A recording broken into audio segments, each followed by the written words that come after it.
Road സുരക്ഷാ വിദഗ്ധൻ ശ്രീ ഉപേന്ദ്രൻ നാരായണൻ കൂടി ചേരുന്നുണ്ട്. ശ്രീ ഉപേന്ദ്രൻ നാരായണൻ, നമ്മൾ കുറേയധികം ദിവസങ്ങളായി തന്നെ ഈ ഒരു അപകട വാർത്തകൾ നിരന്തരം ചർച്ച ചെയ്യുകയാണ്. ഇതുവരെ അതിനൊരു പരിഹാരം ഉണ്ടായിട്ടില്ല എന്ന് മാത്രമല്ല, ഓരോ ദിവസവും അടിക്കടി ഉണ്ടാകുന്ന ദുരന്ത വാർത്തകൾ അത് ഞെട്ടിക്കുന്ന തരത്തിലാണ് വരുന്നതും. അതുമാത്രമല്ല, ഇതിനൊക്കെ ഒരു ശാശ്വതമായിട്ടുള്ള ഒരു പരിഹാരം ഇതുവരെ ഒരു ഭാഗത്തും നടക്കുന്നില്ല എന്ന് തന്നെയാണ് വ്യക്തമാകുന്നത്. ഇതിപ്പോഴിതാ വാൽപ്പാറയിൽ സർക്കാർ ബസ്സാണ് നിയന്ത്രണം വിട്ട് കുഴിയിലേക്ക് മറിഞ്ഞത്.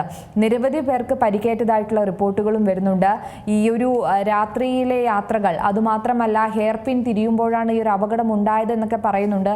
നമ്മൾ അതിന് ദൃശ്യങ്ങളിൽ നിന്ന് തന്നെ വ്യക്തമാണ്. ഹെയർ പിന്നിലേക്ക് ഒരു വെളിച്ചമോ ഒന്നും തന്നെ ഇല്ല, ഒരു സിഗ്നൽ ലൈറ്റ് പോലും മതിയായി ഇല്ല എന്ന് വേണമെങ്കിൽ മനസ്സിലാക്കാം. ഇപ്പോൾ ആ ഒരു സിഗ്നൽ ലൈറ്റിലേക്ക് കാട് മൂടിക്കിടക്കുന്ന ഒരു അവസ്ഥയാണുള്ളത്. ഇതൊക്കെ തന്നെയല്ലേ അപകടങ്ങൾ പെട്ടെന്ന് തന്നെ ഉണ്ടാകാനുള്ള ഒരു സാധ്യത? Yes, you said it correctly. But Zee News, my humble request is never give up. You are doing something extraordinary and you are trying to save the precious life of people. I really admire your ability. Okay, നമ്മൾ വാൽപ്പാറ ആക്ഷനെ പറ്റി പറയുകയാണെങ്കിൽ ആ root എനിക്ക് നല്ലോണം അറിയാം. വാൽപ്പാറ കഴിഞ്ഞാൽ നമ്മുടെ Kerala ബൗണ്ടറിയിലെ Malakkappara station, അത് കേരള പോലീസിന്റെ ചാലക്കുടി സബ് ഡിവിഷനിലെ ഒരു പോലീസ് സ്റ്റേഷനാണ്. ഞാൻ അവിടെ ഫ്രീക്വന്റ് ആയിട്ട് വിസിറ്റ് ചെയ്യാറുണ്ട്. ഇത് നൈറ്റില് സംഭവിച്ചു വെച്ചാൽ ഏർലി മോർണിംഗിലെ ഫോഗ് ഒന്ന്, പിന്നെ ഡ്രൈവർ എപ്പോഴും ചെയ്യേണ്ടത് കർവ്, ഇതെല്ലാം വൈൻഡിങ് ഗാർഡ് റോഡ് സെക്ഷനാണ്. മലക്കപ്പാറയായാലും വാൽപ്പാറയായാലും ഒക്കെ തന്നെ അവിടെ എക്സ്ട്രാ കെയർ എടുക്കേണ്ടതായിട്ടുണ്ട്. ഒരു രീതിയിൽ സ്പീഡ് ചെയ്യരുത്. കാര്യം ഈ വാഹനത്തിന്റെ ടയർ വിയർ, സസ്പെൻഷന്റെ ഫെയിലുവർ, അങ്ങനെ പിന്നെ വിസിബിലിറ്റി പ്രോബ്ലംസ്, എസ്പെഷ്യലി ഇതൊരു ഗവൺമെന്റ് ബസ് ആയതുകൊണ്ട് ഡ്രൈവർക്ക് എബോവ് 45-50 ഇയേഴ്സ് ആകുമ്പോൾ വിസിബിലിറ്റി, അദ്ദേഹത്തിന്റെ കാഴ്ചശക്തിക്ക് മങ്ങലേൽക്കുന്ന ഒരു റോഡ് ടെറൈനാണ് ഈ വാൽപ്പാറയും മലക്കപ്പാറ ആ റൂട്ട് ഞാൻ കണ്ടേക്കുന്നത്. കൂടാതെ അവിടെ റോഡിന്റെ എഡ്ജില് റിഫ്ലക്ടേഴ്സിന്റെ അഭാവം വളരെ, താങ്കൾ പറഞ്ഞ മാതിരി വളരെ ഇല്ല എന്ന് തന്നെ പറയാം. കൂടാതെ ഗാർഡ് റെയിൽ സമ്പ്രദായം പലയിടത്തും ഉണ്ട്, എന്നാൽ പലയിടത്തും ഇല്ല. അപ്പൊ ഒരു ഗാർഡ് റെയിൽ സമ്പ്രദായം, റീഎൻഫോഴ്സ്ഡ് ഗാർഡ് റെയിൽ ആയിരുന്നെങ്കിൽ ആ ബസ്സിനെ അല്പസ്വല്പം തടഞ്ഞു നിർത്താൻ അത് സാധിച്ചേനെ. അപ്പോ തമിഴ്നാട് ഗവൺമെന്റ് റോഡിലാണ് ഈ അപകടം ഉണ്ടായെന്നാണ് മനസ്സിലാക്കുന്നത്. അവർ ആ ഒരു സെക്ഷൻ, അതായത് വാൽപ്പാറ തൊട്ട് മലക്കപ്പാറ വരെയുള്ള സ്ഥലത്ത് 100 കണക്കിന് കർവ്സ് ഉണ്ട്. ആ കർവിലെല്ലാം തന്നെ ഗ്രേഡ് ഡിഫറൻസ് ഉണ്ട്. താഴേക്ക് പോയി കഴിഞ്ഞാൽ 100 കണക്കിന് അടി താഴേക്ക് പോകും. ഒരു ജീവൻ പോലും കിട്ടാൻ ബുദ്ധിമുട്ടാണ്. അപ്പോ ഡ്രൈവർമാർ ശ്രദ്ധിക്കേണ്ടത് വാഹനത്തിന്റെ ടയറുകളുടെ ത്രെഡ്, നല്ല കട്ടിയുള്ള ത്രെഡുള്ള ടയർ ഉപയോഗിക്കുക.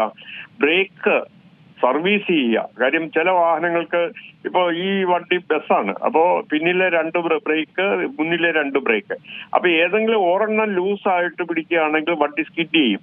അതേപോലെ തന്നെ ബ്രേക്ക് ലൈനറുകൾ, ഇപ്പൊ മഴക്കാലം തുടങ്ങിയതിനു ശേഷം റോഡിന്റെ സർഫേസ് വളരെ സ്കിഡിയാണ്. അപ്പോൾ എക്സ്ട്രാ കെയർ, അതായത് 20 മിനിറ്റ് കൊണ്ട് ഒരു ഡെസ്റ്റിനേഷനിൽ എത്തുകയാണെങ്കിൽ അത് 25 മിനിറ്റ് ആയാലും കുഴപ്പമില്ല. ദൈവത്തെ ഓർത്ത് നിങ്ങൾ വളരെ സ്റ്റഡി ആയിട്ട് ജെന്റിലായിട്ട് ബ്രേക്ക് ചവിട്ടണം. പിന്നെ കർവ് തിരിക്കുമ്പോൾ എപ്പോഴും ശ്രദ്ധിക്കേണ്ടത് എതിരെ ഒരു വാഹനം വരാൻ സാധ്യതയുണ്ട്. അപ്പൊ ഈ റോഡ് ആക്സിഡന്റ് ഉണ്ടാകാനുള്ള ഒരു കാരണം ഞാൻ മനസ്സിലാക്കുന്നത്, ഞാനിപ്പം മലക്കപ്പാറ SHO ആയിട്ട് സംസാരിച്ചു, വാൽപ്പാറ SHO കിട്ടിയില്ല. അപ്പോ എതിരെ വരുന്ന വണ്ടിക്കാര് പലപ്പോഴും റോങ് ആയിട്ട് ചെത്തിയെടുക്കും. അപ്പൊ കർവിലെല്ലാം തന്നെ നാം വാഹനം ഓടിക്കുമ്പോൾ എപ്പോഴും ശ്രദ്ധിക്കേണ്ടത്, ഒരു വണ്ടി എതിരെ വരുന്നുണ്ട്, ആ വണ്ടിയെ മറ്റൊരു വണ്ടി ഓവർടേക്ക് ചെയ്ത് വരുന്നുണ്ടായിരിക്കും.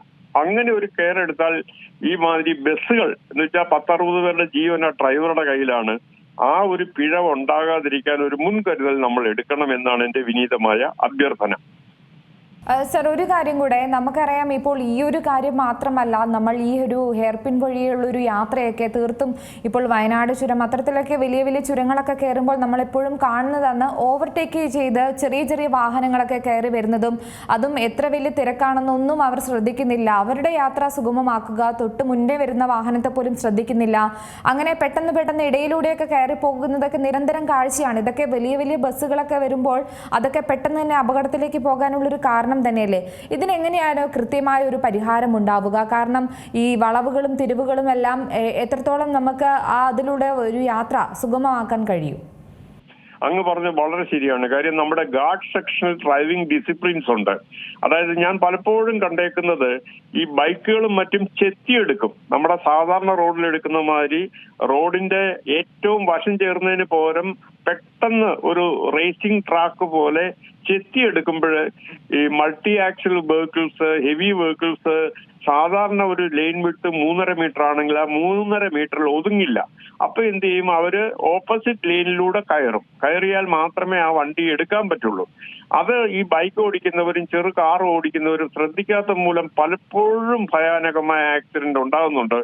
അത് ഗാർഡ് റോഡ് സെക്ഷൻസിലെ ഡ്രൈവിംഗ് ഡിസിപ്ലിൻ എന്ന് പറയുന്നത് നമ്മൾ ആദ്യം ഒന്ന് മനസ്സിലാക്കണം. വലിയ വണ്ടിക്കാരുടെ ബുദ്ധിമുട്ടുകൾ, പ്രത്യേകിച്ച് ബസ്സുകളും ഈ ലോറികളും ഒക്കെ തന്നെ കയറ്റം കയറി വരികയാണെങ്കിൽ ഒരു കാരണവശാലും അതിനെ നിർത്തരുത്. കാര്യം നിർത്തിക്കഴിഞ്ഞാൽ പിന്നെ അത് കയറില്ല. ആ ഗ്രേഡിയന്റ് അങ്ങനെയാണ്. അപ്പൊ ബൈക്കുകള് ചെറു കാറുകൾ ഓടിക്കുന്നവർ ദയവ് ചെയ്ത് നിങ്ങളുടെ ജീവൻ രക്ഷിക്കാൻ വേണ്ടി നിങ്ങൾ കയറ്റം കയറുന്ന ഒരു ലോറിയുടെ തൊട്ടടുത്ത് പിന്നിലൂടെ യാത്ര ചെയ്യരുത്. ഒരു സേഫ് ഡിസ്റ്റൻസ് ഇടണം. കാര്യം പല ഹെവി വെഹിക്കിൾസിനും ഹാൻഡ് ബ്രേക്ക് ഇല്ല. അപ്പോ ഗിയറിൽ അത് കയറിയില്ലെങ്കിൽ പിന്നെ വണ്ടി ചവിട്ടി നിൽക്കില്ല, മറിച്ച് അത് പിന്നിലേക്ക് വരും. പിന്നെ ഈ പറഞ്ഞ ഗാർഡ് സെക്ഷനിലെ മാനൂവറബിലിറ്റി എന്ന് പറയുന്നത് അതിന് ടേണിംഗ് സർക്കിൾ കൂടുതൽ വേണം. അതുകൊണ്ടാണ് റോഡിന്റെ വിഡ്ത്ത് സ്ട്രെയിറ്റ് റോഡിലും 3.5 മീറ്റർ ആണ് ഒരു ലൈൻ വിഡ്ത്ത്. അതേപോലെ തന്നെയാണ് ഗാർഡ് സെക്ഷനിലെ കർവിലും 3.5 മീറ്റർ ആണ്. അതൊരു ഡിസൈൻ ഫെയിലുവർ ആണ് നാഷണൽ ഹൈവേ അതോറിറ്റിയുടെയും PWDയുടെയും ഭാഗത്തു നിന്ന്. കാര്യം വാഹനം ടേൺ ആക്കുമ്പോഴേക്കും അതിന് 3.5 മീറ്റർ കൂടുതൽ ടേണിംഗ് സർക്കിൾ വേണ്ടി വരും. എന്ന് വെച്ചാൽ മനൂവർ കർവ് നെഗോഷിയേറ്റ് ചെയ്യുമ്പോൾ. അപ്പൊ നമുക്ക് തോന്നുന്നു എന്തുകൊണ്ടാണ് അതർ ലൈനിലേക്ക് വരുന്നതെന്ന് വെച്ചാൽ ആ വാഹനത്തിന്റെ കർവ് സെക്ഷനിൽ അതിന് വീതി കൂടുതൽ വേണം. അത് മറ്റ് ഡ്രൈവർമാർ ദയവ് ചെയ്ത് മനസ്സിലാക്കുക. നിങ്ങളുടെ ലൈനിലേക്ക് വരുന്നു എന്ന് പറഞ്ഞാൽ നിങ്ങൾ അത് കയറ്റിക്കൊണ്ട് പോരുത്. ഒരു വളരെ മര്യാദ വേണ്ട ഒരു ഡ്രൈവിംഗ് ആണ് നമ്മൾ പാലിക്കേണ്ടത്. പ്രത്യേകിച്ചും ഗാർഡ് സെക്ഷനിൽ കർവ്സ് ഉള്ളിടത്ത്, ഇറക്കവും കയറ്റവും ഉള്ളിടത്ത് നമ്മൾ ജീവൻ പണയപ്പെടുത്തിക്കൊണ്ട് വണ്ടി ഓടിക്കരുത്. കാര്യം നമ്മുടെ സേഫ്റ്റിയാണ് പ്രധാനം. ഒരു കാര്യം കൂടെ, നമുക്കറിയാം ഇപ്പോൾ ഈ വാഹനങ്ങളൊക്കെ പോകുമ്പോൾ നമുക്കറിയാം ഇതിനു ചുറ്റുമുള്ള ഒരു നിയന്ത്രണ രേഖകളും അതുമാത്രമല്ല ഇപ്പോൾ കുറേയധികം മാറ്റങ്ങളൊക്കെ പല ഭാഗത്തും കണ്ടു തുടങ്ങിയിട്ടുണ്ട്. ഈ ഒരു പ്ലാസ്റ്റിക് പോലത്തെ കുറച്ചധികം കംഫർട്ടായിട്ടുള്ള സാധനങ്ങൾ ഈ ഒരു ചുറ്റുമതിലൊക്കെ ഈ ഒരു ചുരത്തിൻ്റെയൊക്കെ ഭാഗത്ത് ഫുള്ളും കാട് പിടിച്ച് നടക്കുന്ന ഒരവസ്ഥ. പക്ഷേ ചിലയിടത്തങ്ങളൊക്കെ സിമെന്റ് കെട്ടി അതിൽ വേർതിരിച്ച് വെച്ചിട്ടുണ്ട്. എന്നിരുന്നാൽ പോലും അതിൻ്റെയൊക്കെ ഒരു മാറ്റം, പുതിയ തരത്തിലേക്കുള്ള ചിന്താഗതിയൊക്കെ ഇതിൽ വേണ്ടേ? കാര്യം താമരശ്ശേരി ചുരം അല്ലെങ്കിൽ വാൽപ്പാറ ഹില്ലി ടെറൈൻ എന്ന് പറയുന്നത് റീറ്റെയിനിങ് വാളുകൾ പലയിടത്തും കെട്ടിയിട്ടുണ്ട്. അത് നമുക്കറിയാമല്ലോ. നമ്മുടെ കോൺട്രാക്ടർമാര് പലപ്പോഴും അഴിമതിയുടെ ഭാഗമായിട്ട് ഈ സ്പെസിഫിക്കേഷൻ വയലേറ്റ് ചെയ്തിട്ടാണ് അവിടെ ചെയ്യുന്നത്.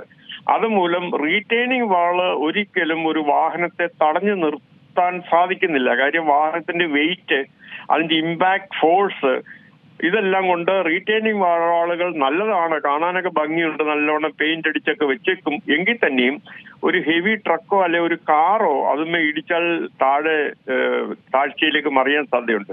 അതേസമയം വിദേശ രാജ്യങ്ങളുള്ള പോലെ തന്നെ ഗാർഡ് റെയിൽ, അത് റീഎൻഫോഴ്സ്ഡ് ഗാർഡ് റെയിൽ എന്ന് ഉദ്ദേശിക്കുന്നത് അതിന്റെ പോസ്റ്റ് മിനിമം 1.5-2 മീറ്ററോളം ഭൂമിയിലേക്ക് അടിച്ച് താഴ്ത്തി എന്നിട്ട് റെയിലിങ് ഡ്യുവൽ ആയിട്ടുള്ളത് പിടിപ്പിക്കുകയും വേണം. അത് പ്രോപ്പറായിട്ട് കോൺക്രീറ്റ് ചെയ്യുകയും വേണം. അതേസമയം നമ്മൾ കണ്ടേക്കുന്ന പലയിടത്തും വെറുതെ മണ്ണിനകത്തേക്ക് ഗാർഡ് റെയിലിന്റെ പോസ്റ്റ് കുഴിച്ചിടുക, കൊച്ചു കുട്ടികൾ തള്ളിയാൽ പോലും അത് മറിഞ്ഞു വീഴുക. അപ്പൊ നമുക്ക് നമ്മുടെ ഇന്ത്യൻ റോഡ്സ് കോൺഗ്രസ് സ്പെസിഫിക്കേഷനിൽ പറയുന്ന നോംസ് തന്നെ അപര്യാപ്തമാണ്. ഗാർഡ് സെക്ഷൻ കേരളത്തിലെ വ്യക്തമാണ്. ഇതിനൊരു എന്താ പറയാ, നമുക്ക് കാലിന്റെ ഒരു ഹൈറ്റ് പോലും ഇല്ല. അപ്പോൾ വാഹനങ്ങൾക്കൊക്കെ അതിന്റെ മുകളിലൂടെ മറഞ്ഞു പോകാനുള്ള ഒരു സാധ്യത തന്നെയാണ് ഈ വാൽപ്പാറയിൽ ഇപ്പൊ സംഭവിച്ചിരിക്കുന്നത് തന്നെയാണെന്ന് തോന്നുന്നു. അതെ, അങ്ങ് പറഞ്ഞത് ശരിയാണ്. കാര്യം സഫീഷ്യന്റ് ആയിട്ടുള്ള ഇതൊരു ഇൻസ്പെക്ഷന്റെ കുറവുണ്ട്. ഇപ്പോ പ്രത്യേകിച്ചും നമ്മുടെ താമരശ്ശേരി ചുരം കുറെ കൂടൊക്കെ എഞ്ചിനീയേഴ്സ് നോക്കുന്നുണ്ട്. പക്ഷെ വാൽപ്പാറ എന്ന് പറയുന്നത് തമിഴ്നാടിന്റെ അതിർത്തിയാണ്. അവിടെ തമിഴ്നാട് എഞ്ചിനീയേഴ്സ് വളരെ ബെറ്റർ ആണ്. പക്ഷെ എന്ത് പറ്റിയെന്ന് വെച്ചാൽ അവിടെ നെഗ്ലക്റ്റഡ് ആയിട്ടുള്ള റോഡ് ടെറൈൻ ആണ് കാണുന്നത്. വേണ്ടത്ര ഗാർഡ് റെയിൽസോ റിഫ്ലക്ടേഴ്സോ സ്ട്രീറ്റ് ലൈറ്റ്സോ ഒന്നും തന്നെ ഇല്ല. ഒരു അപകടം ഉണ്ടായാൽ രക്ഷപ്പെടുത്താനുള്ള റെസ്ക്യൂ മെഷേഴ്സും അവിടെ പരിമിതമാണ്. തീർച്ചയായും ഈ വയനാട് ലക്കിടിയിലാണ് മറ്റൊരു വാർത്ത നമ്മൾ ഇന്നിപ്പോൾ പറഞ്ഞിരിക്കുന്നത്. അതായത് ഒരു കാറിന് തീ പിടിച്ചിരിക്കുകയാണ്, സ്പോട്ട് ടൈമിൽ തന്നെ അത് കത്തി അമർന്നിരിക്കുകയാണ്. എന്താ അത്ഭുതകരമായി തന്നെയാണ് അതിൽ സഞ്ചരിച്ച യാത്രക്കാർ രക്ഷപ്പെട്ടത്. അവരൊന്ന് ചായ കുടിക്കാൻ ഇറങ്ങിയപ്പോഴത്തേക്കും കാർ പൂർണ്ണമായി കത്തി നശിക്കുന്നതാണ് കണ്ടത്. ഒരുപക്ഷെ കുറച്ചു നേരം കൂടെ കഴിഞ്ഞ് ചായ കുടിക്കാൻ ഇറങ്ങാമെന്ന് ചിന്തിച്ചാൽ ഈ പറയുന്ന ആളുകളുടെ ജീവൻ ഇന്നുണ്ടാകുമോ ഇല്ലയോ എന്ന് പോലും ചിന്തിക്കേണ്ട ഒരു കാര്യം തന്നെയാണ്. കാരണം അത്രയധികം അത്ഭുതകരമായി തന്നെയാണ് അവർ രക്ഷപ്പെട്ടത്. നിമിഷ നേരം കൊണ്ടാണ് കാർ കത്തിപ്പോയത്. അപ്പോൾ ഇത്രയും ദൂരമൊക്കെ ഒരു വാഹനം സഞ്ചരിക്കുമ്പോൾ പെട്ടെന്ന് തന്നെ ഇങ്ങനെ കത്തി അമരുന്നു. അതിൻ്റെ ഒരു ഫിറ്റ്നസ് അത്തരത്തിലൊക്കെ വലിയൊരു ശ്രദ്ധ കൊടുക്കേണ്ടി, ഒരു മോഡലൊക്കെ കണ്ട് പുതിയ ഓഫറുകളൊക്കെ ശ്രദ്ധിച്ചു പോകുമ്പോൾ വാഹനത്തിൻ്റെ ഒരു മൈലേജ് അതുപോലെ തന്നെ അതിൻ്റെ സുരക്ഷിതത്വമൊക്കെ ചിന്തിച്ച് തന്നെ വേണ്ടേ ആളുകൾ വാഹനം വാങ്ങിക്കാനും. വളരെ ശരിയാണ്. കാര്യം ഇക്കാലത്ത് വാഹനങ്ങൾ വിറ്റഴിയാൻ വളരെ ബുദ്ധിമുട്ടാണ്. കാരണം വാഹനങ്ങൾ നിർമ്മാണം ഇങ്ങനെ തകൃതിയായി നടക്കുന്നുണ്ട്. പക്ഷെ ഇതിന്റെ സേഫ്റ്റി സ്റ്റാൻഡേർഡ്സ് ഒക്കെ ബിഗ് സീറോയിലേക്കാണ് വിരൽ ചൂണ്ടുന്നത്. ഇത് കേരളം ദൈവത്തിന്റെ നാടെന്ന് ഞാൻ ഉറപ്പിച്ച് പറയാൻ ഈ ഒരു ആക്സിഡന്റ് പ്രത്യേകമായിട്ട് പറയേണ്ടതായിട്ടുണ്ട്. കാര്യം നമ്മുടെ നാട്ടില് ഓരോ 200 മീറ്ററിലും പള്ളിയും അമ്പലങ്ങളും ഉണ്ട്. എല്ലാവരും പ്രാർത്ഥിക്കുന്നവരാണ്. ഞാനൊരു ദൈവവിശ്വാസിയാണ്. അതേപോലെ എല്ലാവരും ദൈവവിശ്വാസികളാകും എന്ന് ഞാനും വിശ്വസിക്കുന്നു. കാരണം ഈ ഇൻസിഡന്റ് തന്നെ അത് ഇൻഡിക്കേറ്റ് ചെയ്യുന്നതാണ്. കാരണം അവർ ഇറങ്ങിപ്പോയതിനു ശേഷമാണ് വണ്ടിക്ക് കത്ത് പിടിക്കുന്നത്. മറിച്ച് ഈ വണ്ടിക്കകത്തിരുന്ന് ചിലപ്പോൾ ഡോർ ലോക്ക് തുറക്കാൻ സെൻട്രൽ ലോക്കൊക്കെ ഉള്ള വണ്ടിയാണെങ്കിൽ തനിയെ അങ്ങ് ലോക്കായി പോകും. അതിനകത്തിരുന്ന് വെന്ത് മരിക്കുക എന്നൊക്കെ പറയുന്നത് നമുക്ക് ചിന്തിക്കാൻ പോലും പറ്റില്ല. ഇതിന്റെ പ്രധാന കാരണം കൂടി ഞാൻ പറഞ്ഞുതരാം. ഈ എലിശല്യം മിക്ക വാഹനങ്ങളുടെയും അകത്ത് കയറിയിട്ട് വയറിംഗ് ഹാർനസ് കടിച്ചു പറിക്കാറുണ്ട്. അതേപോലെ തന്നെയാണ് അഡീഷണൽ ഫിറ്റ്മെന്റ് ചെയ്യുമ്പോൾ വയറിംഗ് ഹാർനസിന് കട്ട് ചെയ്തിട്ട് അഡീഷണൽ ഫിറ്റ്മെന്റിലേക്ക് കറണ്ട് എടുക്കുമ്പോൾ അവിടെ സ്പാർക്ക് ഉണ്ടായി ഗ്രാജുവലി ഈ പറഞ്ഞ സ്ലീവ് ഇടാത്ത വയറിംഗ് എന്ന് വെച്ചാൽ വയറിംഗ് ഹാർനസിന് പ്രോപ്പറായിട്ട് സ്ലീവ് ഇടുന്ന ഒരു പ്രക്രിയ നമ്മുടെ രാജ്യത്ത് ഇല്ല. അതേസമയം വിദേശ നിർമ്മിത വാഹനങ്ങൾക്കെല്ലാം തന്നെ പവർഫുൾ ആയിട്ടുള്ള കറണ്ട് പാസ് ചെയ്യുന്ന വയറിങ്ങിന് സ്ലീവ് ഉണ്ടാവും. എന്ന് വെച്ചാൽ വയറിങ്ങിന് മുകളിൽ കൂടി ഒരു സ്ലീവ് അഡീഷണൽ ആയിട്ട് ഇടുന്നുണ്ട്. അത് മൂലം സ്പാർക്ക് ഉണ്ടായാൽ തന്നെയും അത് പ്രൊട്ടക്ട് ചെയ്യും, തീ പിടിക്കാൻ സാധിക്കില്ല. അപ്പോ വാഹനമുള്ളവർ ദയവായി ശ്രദ്ധിക്കുക. നിങ്ങളുടെ വാഹനത്തിൽ എലി കയറി അടിവശത്തൂടെയും മുന്നിലൂടെയും ഒക്കെ തന്നെ എലി കറണ്ട് തിന്നുന്നുണ്ടെങ്കിൽ നിങ്ങൾക്ക് പെട്ടെന്ന് ചെയ്യാൻ പറ്റുന്നത് റാറ്റ് റിപ്പല്ലന്റ് സ്പ്രേ കിട്ടും, അത് അടിക്കുക. സർവീസിന് കയറ്റുമ്പോൾ അത് പൊക്കി നിർത്തിക്കൊണ്ട് എല്ലാ വയറിങ്ങിലും അതിന്റെ നേക്കഡ് ആയിട്ടുള്ള വയറിങ്ങിൽ റിപ്പല്ലന്റ് സ്പ്രേ അടിക്കുക. ഒന്നും പറ്റിയില്ലെങ്കിൽ ഒരു 300 രൂപയ്ക്ക് പുകയില വാങ്ങുക. അത് കഷ്ണമായിട്ട് വയറിങ്ങിന്റെ പ്രത്യേകിച്ചും ഈ പറഞ്ഞ റിലേയും സെൻസേഴ്സും ഉള്ളിടത്തൊക്കെ പിടിപ്പിച്ചു വെച്ചാൽ എലി ശല്യം അല്പം കുറയാൻ പറ്റും. പിന്നെ ദയവ് ചെയ്ത് ഒരു വണ്ടിയുടെയും വയറിംഗ് ഹാർനസ് മുറിക്കരുത്. മുറിച്ചു കഴിഞ്ഞാൽ നമുക്കിപ്പോ പവർഫുൾ ആയിട്ടുള്ള ഹെഡ്ലൈറ്റ് ആൾട്ടർ ചെയ്യുന്നുണ്ട് ആൾക്കാർ. അപ്പൊ പവർ കൂടുതൽ വേണം. ആ വയറിംഗ് മെൽറ്റായി പോയിട്ട് കത്ത് പിടിക്കാനുള്ള സാധ്യതയുണ്ട്. നമ്മുടെ ജീവൻ രക്ഷിക്കാനായിട്ട് ഇങ്ങനെയുള്ള മാനദണ്ഡങ്ങൾ പാലിക്കുക. നല്ല ക്വാളിറ്റിയുള്ള വാഹനങ്ങൾ വാങ്ങിക്കുക. സന്തോഷമായിട്ട് സുഖകരമായിട്ട് യാത്ര ചെയ്യുക. ശരി, തീർച്ചയായും സർ, വളരെയധികം നന്ദി ഈ അവസരത്തിൽ നമ്മളോട് പ്രതികരിച്ചതിൽ. എന്തായാലും അദ്ദേഹം പറഞ്ഞ പോലെ തന്നെ സുരക്ഷിതമായിട്ടുള്ള ഒരു വാഹനങ്ങൾ തന്നെ വാങ്ങിക്കുമ്പോൾ നോക്കുക. കാരണം അതിൻ്റെ ഓഫറുകളുടെ പിന്നാലെ പോകാതെ സുരക്ഷിതത മാത്രം ശ്രദ്ധിക്കുക.